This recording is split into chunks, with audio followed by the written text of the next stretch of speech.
ഇന്ന് ജൂൺ 19 വായനാ ദിനം. കേരളത്തിൻ്റെ ഗ്രന്ഥശാല പ്രസ്ഥാനങ്ങൾക്ക് അടിത്തറയിട്ട ശ്രീ PN പണിക്കരുടെ ഓർമ്മദിനം. നമുക്ക് വായന ശീലമാക്കിയ കുറച്ച് കൂട്ടുകാരുടെ കാഴ്ചകളിലേക്ക് പോകാം.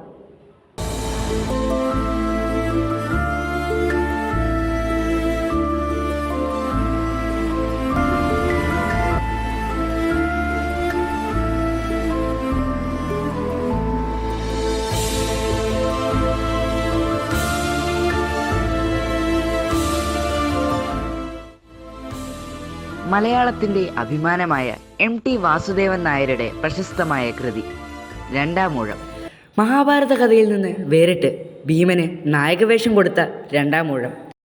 രണ്ടാമൂഴത്തിനായി ഒരു ജന്മം മുഴുവൻ കാത്തിരുന്ന ഭീമൻ ധർമ്മപുത്രനായ യുധിഷ്ഠിരൻ്റെയും വില്ലാളി വീരനായ അർജുനൻ്റെയും മറവിൽ നായകവേഷം നഷ്ടപ്പെട്ട ഭീമൻ. ഇത് ചുരുളഴിയാത്ത ഒരു പ്രണയകഥയും കൂടെയാണ്.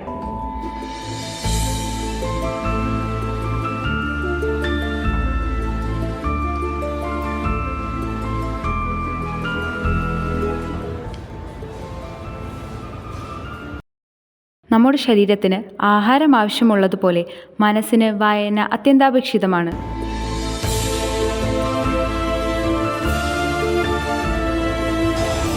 Alice in Wonderland. One of the most significant themes of Alice in Wonderland is the importance of embracing your true self. Isn't it so astonishing that we can know her remarkable journey across this kingdom of dreams in just one book?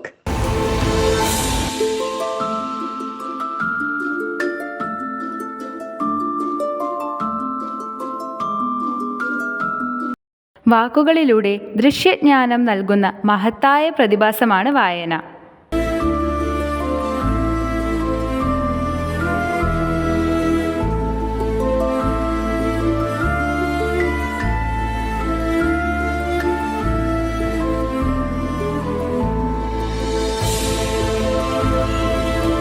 The God of Small Things profoundly impacts readers' emotional depth, capturing the innocence and trauma of childhood.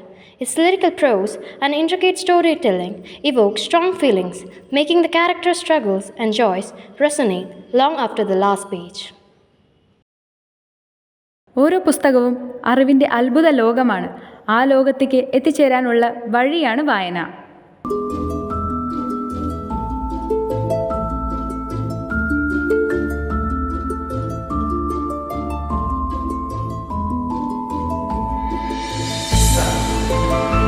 വായന മരിക്കുന്നില്ല. ഈ internet യുഗത്തിൽ വായനയുടെ രൂപവും രീതിയും മാറി മറ്റൊരു തലത്തിലേക്ക് വായന സഞ്ചരിക്കുന്നു. തുറന്ന കണ്ണുകളിലൂടെ നിറമുള്ള സ്വപ്നങ്ങൾ കാണിക്കുന്ന വായനയുടെ ലോകത്തേക്ക് നമുക്ക് ചിറകുയർത്തി പറന്നുയരാം. ഏവർക്കും വായനാ ദിന ആശംസകൾ.